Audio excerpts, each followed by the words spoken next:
குடுகுடுப்பக்காரங்க தான் நல்ல காலம் பிறக்குது, நல்ல காலம் பிறக்குது, நல்ல காலம் பிறக்குது, நல்ல காலம் பிறக்குது. எவனாவது இப்ப நல்ல காலம் பிறக்குதுன்னு குடுகுடு படிச்சு பாத்திருக்கியா? ஏன்னு சொல்லு. இவங்க ஆட்சி காலத்துல எவனுக்கு நல்ல காலம் பிறக்காதுன்னு அவனுக்கு. அண்ணனுக்கு இருக்கும் நிறைய திறமைகள்ல இப்போ ஸ்டாண்ட் அப் காமெடியின் திறமையை ஆட் பண்ணிக்கலாம். டைரக்டர், ஆக்டர், ஸ்டோரி டெல்லர், சிறந்த பேச்சாளர், இப்ப இந்த பட்டியல்ல நல்ல சிறந்த ஸ்டாண்ட் அப் காமெடியன் அப்படின்றதையும் ஆட் பண்ணிக்கலாம். எங்க பார்த்தாலும் மக்களே இந்த ஜாம்பி பயல்கள்லாம் கமெண்ட்ல வந்துகிட்டு, சீமான் இல்லனா உனக்கு சோறு இல்லடா, சீமான் தான் உங்க வயித்தெல்லாம் வளர்க்கறாரா அப்படி இப்படின்னு சொல்லி நம்மள உசுப்பேத்திக்கிட்டே இருக்கிறானுங்க. டேய் தம்பிகளா, சீமானுக்கு பிரபாகரன் அவர்கள் கூட போய் நின்று அந்த 2 நிமிஷம் போட்டோ எடுக்க நேரம் கிடைக்கலன்னு சொன்னா இன்னைக்கு அவர் அரசியல் கெரியரே இருந்திருக்காரா. புரிஞ்சுக்கோங்களா தம்பிகளா. நம்ம ஆபாச பேச்சாளர் கஸ்தூரி அக்கா பாத்தீங்கன்னா பேட்டி கொடுத்திருக்காங்க ரீசெண்டா. அதுல சைமன் அண்ணனை பத்தியும் பேசியிருக்காங்க. அந்த வீடியோ லைட்டா பாப்பாங்க. இன்னும் ஒரு 3 மாசம் போகட்டுமே, சரியா சொல்லுவோமே. இப்போ கூர்ந்து நானும் கவனிச்சுக்கிட்டு இருக்கேன். ஒண்ணு மட்டும் தெரியுது, ஒரு கட்சி கூட்டணிக்கு எதிராக அனைத்து கட்சிகளும் தனித்தனியா போராடிக்கிட்டு இருக்காங்க. இப்ப அந்த அனைத்து கட்சிகளும் ஒரு குடைக்கு கீழே வந்தா மக்களை பொறுத்த வரைக்கும் இன்னைக்கு எல்லா பிரச்சனைகளுக்குமே ஏதோ ஒரு இடத்துல ஆளுங்கட்சி காரணங்கிற மனநிலைக்கு வந்துட்டாங்க. இந்த வெள்ளம் வந்துச்சு பாருங்க, இந்த வருஷம் நான் இதை ஆதாரத்தோட சொல்றேன், என் வீட்டு ரோட்லயே நடக்குது. சமீபத்தில் வந்த வெள்ளத்துல 4000 கோடிக்கு பைப்பு போட்டாங்க இல்லையா, அந்த 4000 கோடி பைப்பு வேலை செய்யல. அதுக்கு பதிலா ஆனா அடுத்த நாளே தண்ணி எல்லாம் வடிஞ்சிருச்சு. அடடா, அடுத்த நாளே தண்ணி வடிஞ்சிருச்சு, அப்போ அவங்க திட்டம் தான் காரணமான்னு பார்த்தா அது இல்லை. மூளைக்கு மூளை, ரோட்டுக்கு ரோடு, ஜெட்ராடையும் மோட்டரையும் வச்சு எல்லா தண்ணியும் பம்ப் அடிச்சு விட்டாங்க. அப்போ அது பேசாம 4000 கோடிக்கு பம்பு மிஷினே வாங்கி போட்டுருக்கலாமேங்க. இந்த மாதிரி தான் இது ஜனங்க எல்லாருக்குமே தெரியுது. நாங்க இருக்கிற ரோட்ல நான் மட்டும்தான் இருக்கேனா, அங்க 1000 பேர் இருக்கிறாங்க அந்த ஏரியாவில், எல்லாருக்கும் தெரியுது. எல்லாருமே வெறுப்புல இருக்காங்க. அதை மீறி திமுக ஜெயிக்கணும்னா இன்னைக்கு எல்லாரும் தனித்தனியா இருக்காங்க பாருங்க, அப்போ திமுக ஜெயிப்பாங்க. அதனால அவங்க விஜயை கொஞ்சம் அப்படி உசுப்பேத்தி விடுறது, இபிஎஸ் உசுப்பேத்தி விடுறது, அண்ணாமலை அவர்களை உசுப்பேத்தி விடுறது, இப்படி அப்படி பண்ணி டிவைட் அண்ட் ரூல் பண்ணிக்கிட்டு இருக்காங்க. சீமான் அவர்கள் ஏற்கனவே சொல்லிட்டாரு, எங்கேயும் போக மாட்டேன், நான் தனியா நிற்பேன்னு. நான்லாம் எனக்கு நான் உள்ள போனப்போ முதல் ஆதரவு குரல் கொடுத்தது சீமான் ஐயா. அண்ணன் சீமான் அவர்களுக்கு நான் வெளியே நான் நன்றி சொன்னேன். அந்த நன்றியோட வெளிப்பாட சொல்றேன். அவரை என்ன திட்டுனாலும் பரவாயில்லை. எல்லாரும் சேர்ந்து மக்களுடைய ஒரே ஆசை திமுகவை வெளியேற்றணுங்கிறது. அதை பண்ணிட்டு அதுக்கப்புறம் உங்களுடைய கொள்கையை பாருங்கன்னு நான்லாம் சொல்றேன். எல்லாரோட கொள்கையும் வேற வேற மாதிரி இருந்தாலும் பரவாயில்ல, எல்லாரும் சேர்ந்து திமுக ஆட்சியில இருந்து இறக்கிடுவோம், எல்லாரும் அதுக்காக ஒண்ணு சேருங்க, அதுக்கு பிறகு நீங்க உங்க கொள்கைகளை பாத்துக்குவாங்கன்னு சொல்லி கஸ்தூரி அக்கா ரொம்ப அறிவார்ந்து பேசுறாங்க. எல்லாரும் சேர்ந்து ஒரு கட்சியை வெளியேற்றணும்னு சொல்லி பார்ப்பனியம் சொல்லுது அப்படின்னா அந்த கட்சி தமிழர்களுக்கான கட்சி தான். ஆனா கஸ்தூரி அக்கா சொன்ன மாதிரி இவங்களுடைய கூட்டணி எப்படி இருக்கணும்னு பாருங்களேன். திமுகவை ஆட்சியை விட்டு இறக்குறது தான் இவங்களோட கொள்கையாவே இருக்கு. ஆனா திமுகவோட கூட்டணி எப்படி இருக்கு தெரியுமா? கொள்கை கூட்டணி. அதனாலதான் மக்கள் திமுகவுக்கும் கூட்டணி கட்சிகளுக்கும் வாக்கு செலுத்துறாங்க. கொள்கை பிடிப்போட அரசியல் செய்யறதுனாலதான் மதவாதிகளுக்கு தமிழ்நாட்டில் இடமில்லை. அதெல்லாம் சரி, குழந்தைய காரணம் காட்டிட்டு தானே ஜாமீன்ல வெளியே வந்தாங்க. இனிமே குழந்தையெல்லாம் காரணம் காட்ட முடியாதாத்தா? இவங்க பண்றதெல்லாம் திமுக கூட்டணி வெற்றி பெறதுக்கு இவங்க இப்பவே வேலை செய்யற மாதிரி தான் பேசிக்கிட்டு இருக்காங்க. இந்த பம்பை வச்சு தண்ணிய மோட்டார்ல எடுத்து அப்படிதான் இது பண்ணாங்க. இந்த 4000 கோடி அதுக்கு பதிலா பேசாம நீங்க அதை இன்வெஸ்ட் பண்ணிருக்கலாமே, ஏன் இப்படி திருடிட்டீங்க அப்படின்ற மாதிரி அக்கா கேள்வி கேக்குறாங்க. சூப்பரான கேள்விங்க. அந்த தண்ணி எல்லாம் எடுத்து கொண்டு போய் நான் உங்க வீட்டுல விட்டாங்களா? இல்ல, ட்ரைனேஜ் சிஸ்டம் இல்லைன்னா தண்ணி எங்க போயிருக்கும், எப்படி போயிருக்கும்? மழை பெஞ்ச அடுத்த நாளே தண்ணிய மோட்டாரை வச்சு எடுத்துட்டாங்க அப்படின்னு சொல்லி அக்கா பேசுறாங்க. அதாவது மழை பெஞ்ச ஒரே நாள்லயே மழை எவ்வளவு தூரம் பெஞ்சிருக்கோ அதை பொறுத்து அது வடிறதுக்கான நேரம் அதை பொறுத்துதான் முடிவு செய்யப்படும். அப்படி இருக்கிறப்போ மக்களுக்கு கன்வீனியன்டா இருக்கணும் அப்படின்றதுக்காக உடனே மோட்டாரெல்லாம் வச்சு தண்ணியை அகற்ற பணியில ஈடுபட்டதையும் அக்கா அதையும் புதுசா எப்படி உருட்டுறாங்கன்னா, 4000 கோடியை நீங்க இன்வெஸ்ட் பண்ணிருக்கலாம்ல, ஏன் உங்களுக்கு யோசிக்க தெரிஞ்சது அவங்களுக்கு தெரியாதா? இவங்க பேசுறதெல்லாம் இவங்க பெரிய அறிவாளிகள் மாதிரியும், ஆட்சியாளர்களுக்கெல்லாம் மண்டையில அறிவே இல்லாத மாதிரியும், அவங்க பாருங்க 4000 கோடியும் கையில எடுத்து வச்சுக்கிட்டு இப்படியும் பண்ணிட்டு இருக்காங்க, அதுக்கு பதிலா இப்படியே பண்ணிருந்திருக்கலாம்னு இவங்க சஜஸ்ட் பண்ணி அவங்களுக்குலாம் அந்த அறிவு வந்து அவங்க அதுக்கேற்ற மாதிரி செயல்படணும்ன்ற மாதிரியும். பார்ப்பன கூட்டம் இப்படி நடந்து கொண்டு பேசிக்கொண்டு இருக்கும் வரை திராவிடம் வெற்றி பெற்று கொண்டேதான் இருக்கும். சீமானே அவருடைய கொள்கையெல்லாம் விட்டுட்டு வரணும், அப்பதான் நம்ம திமுகவை எல்லாரும் சேர்ந்து ஆட்சியில இருந்து இறக்க முடியும்னு சொல்லி அறிவா பேசிட்டு இருக்காங்க. சீமானனுக்கு எதிராக கொள்கை தமிழ் தேசியம் பேசல, தமிழ் தேசிய இன மக்களுக்கான அரசியல் பேசுறேன்னு பேசுறவர்கிட்ட என்ன கொள்கை எதிர்பார்க்கறது?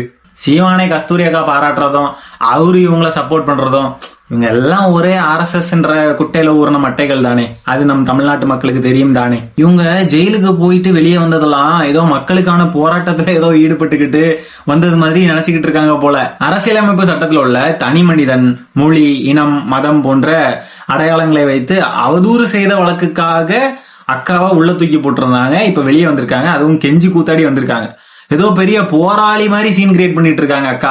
இவங்க அப்படியே அடக்குமுறைக்கு ஆளான மாதிரியும் இவங்களை தீண்டத்தகாதவர்களை ட்ரீட் பண்ண மாதிரியும் அப்படி சீன் கிரியேட் பண்ணிட்டு இருக்காங்க அக்கா வெளியே வந்துகிட்டு. சீமானுடைய மனைவி சார்ந்த சமூகத்தையே தவறா பேசிட்டு சீமான் கிட்டே போய் ஆதரவு கேட்கறாங்கன்னா இவங்களுக்கு எவ்வளவு தில் இருக்கும். அண்ணன் விஜய் அவர்கள் நான் அன்போடு வரவேற்கிறேன். மணிப்பூர் விஜய் அவர்கள் மணிப்பூர் செல்வதற்கு தயாராக இருந்தால் அவரோடு மணிப்பூர் செல்வதற்கு நான் தயார். மணிப்பூர் ஃபுல்லா சுத்தி காட்டுவதற்கு நான் தயார். ஏன் மணிப்பூர்ல ஏதாவது டூரிஸ்ட் கைடா வேலைக்கு சேர்ந்துட்டாரா அண்ணன்? இல்லனா ஏதாவது டூரிஸ்ட் கம்பெனி மாதிரி ஏதாவது ஆரம்பிச்சிட்டாரா? பொது அரசியல்ல என்னுடைய அன்பான வேண்டுகோள், ஒரு பேசிக் காமன் சென்ஸை வளர்த்திக்க வேண்டிய நேரம் இது. ஏன்னா ஒரு சினிமா நடிகரா உச்சத்தில் இருந்துட்டாங்க, பெரிய ஒரு நடிகர், எல்லோருக்கும் பிரித்த ஒரு நடிகர். அரசியல் கருத்து சொல்லும் பொழுது ஜியோ பாலிடிக்ஸ் இம்ப்ளிகேஷன் என்ன, மணிப்பூர் என்ன பிரச்சனை. தோரா இங்கிலீஷ்லாம் பேசுது, லண்டன் போய் படிச்சுட்டு வந்ததுனால ஜியோ பாலிட்டிக்கல் இம்ப்ளிகேஷன்ஸ் பாத்தீங்களா, நமக்கு புரியாத வார்த்தைகள்லாம் சொல்றப்போ இந்த நம்ம பாட்டி தாத்தா கிட்ட எல்லாம் போயிட்டு இங்கிலீஷ்ல அவங்க கிட்ட what is your name, how are you அப்படின்னு பேசணும்னா நம்ம பேர பிள்ளை என்னம்மா இங்கிலீஷ் பேசுது அப்படின்லாம் சொல்லி அவங்க ஆச்சரியப்படுவாங்கல்ல. அந்த மாதிரி இவர் யூஸ் பண்ற டேர்ம்ஸ் எல்லாம் நம்ம பார்த்து லண்டன்ல போய் படிச்சுட்டு வந்து எல்லாம் கரைச்சு குடிச்சிட்டு வந்திருக்காரு அப்படின்னு சொல்லி நம்ம எல்லாம் நினைப்போம்னு நினைச்சு பேசிட்டு இருக்காரு என்னமோ தெரியல. ஆனா நல்லா இருக்குங்க, நல்லா இருக்கு. ஆனா நல்ல பண்பான மனிதருங்க, நல்ல பண்பான மனிதர். திடீர்னு பாத்தீங்கன்னா அன்னைக்கு ஒரு நாள் மேடையில எடப்பாடி அவர்களை பார்த்து தற்குறின்னு சொல்லிட்டாப்ல. அன்னைக்கு மட்டும் எனக்கு கொஞ்சம் ஷாக்கிங்கா இருந்துச்சு. மத்தபடி ரொம்ப பண்பான மனிதருங்க, ரொம்ப பண்பா அமைதியா அடக்க ஒடுக்கமா அழகா பேசுவாருங்க, நல்ல ஒரு பண்புங்க. வெளிநாட்டுல போய் படிச்சேன்னு சொன்னாங்க. இப்ப இந்த டீம்ல போனது 11 பேர். இந்த டீம்ல போனது 11 பேர் வெளிநாட்டுல போய் படிச்சாங்க. அதுல தமிழ்நாட்டில இருந்து IAS கேடர்ல இருக்கக்கூடிய சேலத்துல மாவட்ட ஆட்சியராக இருந்த ரோகிணி IAS அவர்களும் இந்த டீம்ல போயிருக்காங்க. அது யாராவது பத்திரிகையில் செய்தி போட்டீங்களா? அது யாராவது தொலைக்காட்சியில காட்டினீங்களா? எல்லா தொலைக்காட்சியிலும் வரிஞ்சு கட்டி ஏதோ யாரோ படிக்காத ஒரு படிப்பு படிச்சுட்டு வந்த மாதிரியும் அந்த படிப்புனால ஒரு பெரிய மாற்றத்தை உருவாக்குற மாதிரியும் ஒரு செய்தி, ஒரு பிரேக்கிங் நியூஸ் அது இதுன்னு போட்டீங்க. யோசிச்சு பாருங்க, எத்தனை பேர் அந்த டீம்ல போனாங்க. இது வருஷம் குறைஞ்சபட்சம் 10ல இருந்து 12 பேர் 15 பேர் இந்த 3 மாதம் 6 மாத கால பயிற்சிக்கு சென்று வரக்கூடியவர்கள். இந்த போன 11 பேர்த்துல 3 பேர் IAS ஆபிசர், 3 பேர் IPS ஆபிசர், இந்த மாதிரி எல்லாம் அதுல போயிட்டு வந்திருக்காங்க. அவங்களை பத்தின ஒரு செய்தி கூட இல்லை, யாரெல்லாம் போனாங்க என்னன்ட்டு. ட்ரைனிங் இதுல போறதுல அரசியல்வாதிகளும் போவாங்க, பத்திரிகையாளர்களும் போயிருக்காங்க, பத்திரிகையாளர்களும் போவாங்க. அது மாதிரி IAS IPS பத்திரிகையாளர்கள் அரசியல்வாதிகள் அந்த மாதிரி தேர்வு செய்யப்பட்டு அனுப்புவாங்க. அந்த பட்டியல்ல தான் 11ல 1 ஒன்றிய அரசு தேர்வு செஞ்சு அனுப்புவாங்க. அந்த 11 பேர் அனுப்புனதுல 1 இது. 10 மறந்துட்டீங்க, 1 மட்டும் போக்கஸ் பண்றீங்க.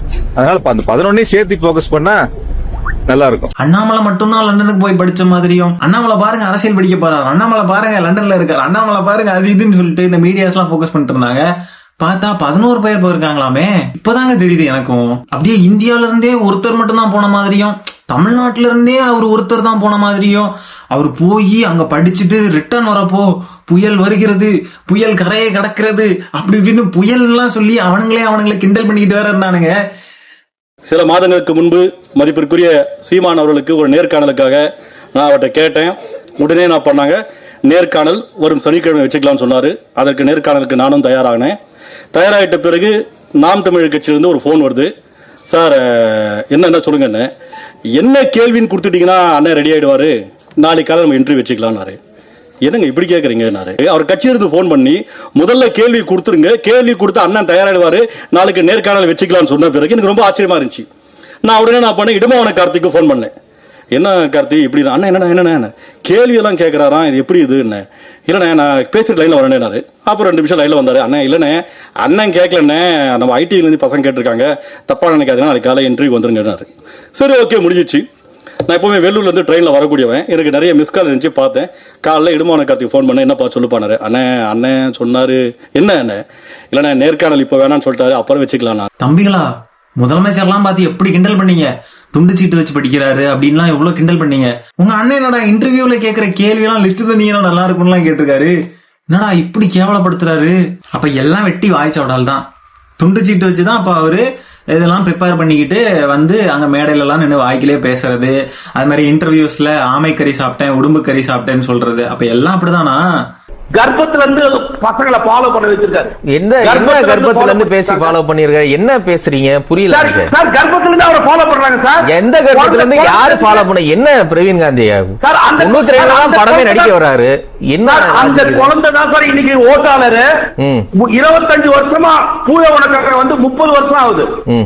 அவர் 20 வருஷமா சூப்பர் ஸ்டார் லெவலுக்கு இருக்காரு. அந்த 20 வருஷம் குழந்தைங்க எல்லாம் வயசுல இருந்தது அவங்க அம்மா விஜயோட ஃபேனா இருந்திருப்பாங்க, ரசிச்சிருப்பாங்க. அப்படி கேட்டு வெளியே வந்த பசங்க தான் இன்றைய இளைஞர்கள். நீங்க அவர்கள் இல்ல ஒட்டுமொத்த இளைஞர்களும் விஜய் பின்னாடி போயிடுவாங்கன்னு நினைக்கிறீங்களா? ஒட்டுமொத்தம் இல்ல சார், 60% இருந்து 70% வந்து அவரை ரசிக்கிறாங்க சார். இன்னைக்கு நீங்க தமிழ்நாட்டுல இல்ல எனக்கு அடே இத விஜய் அவர்கள் பார்த்தாலே சிரிச்சிருவாரா. என்னடா சீமானனுக்கு தம்பி மாதிரி பேசிட்டு இருக்காரு இந்த ஆளு. இந்த பிரவீன் காந்தின்ற நபர் வந்து ரீசெண்டா சன் டிவில நடந்த ஒரு டிபேட் ஷோலையும் போய் உட்கார்ந்து இருந்து நல்லா பல்பு வாங்கிட்டு வந்தாரு. தாவேகா கட்சி சார்பா பேசுறதுக்கு இவரு எங்க போறாரு? ஏதாவது ஸ்போக்ஸ் பர்சன் கண்டிப்பா இருப்பாங்கல்ல டிவி கேக்கு, அவங்க போக வேண்டியதானே. இவரு போய் இப்படி கேவலப்படுத்திட்டு இருக்காரு. இந்த பிரவீன் காந்தி இருக்காரு இல்லையா, இவர் இந்த சன் டிவி டிபேட் ஷோல இருக்கிறப்போ எதிரில் இருக்கிறவங்க கேள்வி கேட்டாங்க. எப்படின்னா, நீங்க இந்த சனாதன ஒழிப்பை பத்தி பேசுங்க, சனாதன ஒழிப்பை பத்தி பேசுவீங்களா நீங்க? தாவேகாவோட கொள்கைன்னு வரப்ப நீங்க சனாதன ஒழிப்பை பத்தி ஏன் பேச மாட்டேங்கிறீங்கன்ற மாதிரி ஒரு கேள்வி கேட்டாங்கன்னு நினைக்கிறேன். அதுக்கு இவர் என்ன சொல்றாருன்னா, சனாதனத்தை ஒழிப்போன்னு சொன்னதுனால உதயநிதி ஸ்டாலின் அவர்களுக்கு என்னென்னலாம் பிரச்சனை கொடுத்தாங்கன்னு தெரியும்ல அப்படின்னு சொல்லி ஒரு மாதிரி பயப்படுற மாதிரி பேசுறாரு. எனக்கும் இந்த கேள்வி இருந்துச்சு. தாவேகால இருந்து சனாதன ஒழிப்பு அப்படின்ற விஷயத்த பத்தின ஒரு வார்த்தை கூட வரலையே, அது எதனால? டிராவிடியன் ஐடியாலஜிஸ கிட்டத்தட்ட விஜய் அவர்கள் ஃபாலோ பண்றாங்க, ஆனா சனாதன ஒழிப்புன்ற வார்த்தை ஏன் யாருக்கிட்ட இருந்துமே வரல அப்படின்ற கேள்வி எனக்கு இருக்கு. தாவேகா தோழர்கள் யாராவது இருக்கீங்கன்னா இதுக்கு பதில் சொல்லுங்க கமெண்ட்ல. சோ இந்த வீடியோவை நான் இதோட எண்ட் பண்ணிக்கிறேன் மக்களே. வீடியோ பிடிச்சிருந்தா ஒரு லைக்கை தட்டி விடுங்க, 4 பேருக்கு ஷேர் பண்ணி விடுங்க. மீண்டும் அடுத்த வீடியோல சீக்கிரமா உங்களை சந்திக்கிறேன். அது வரைக்கும் tata bye bye, take care.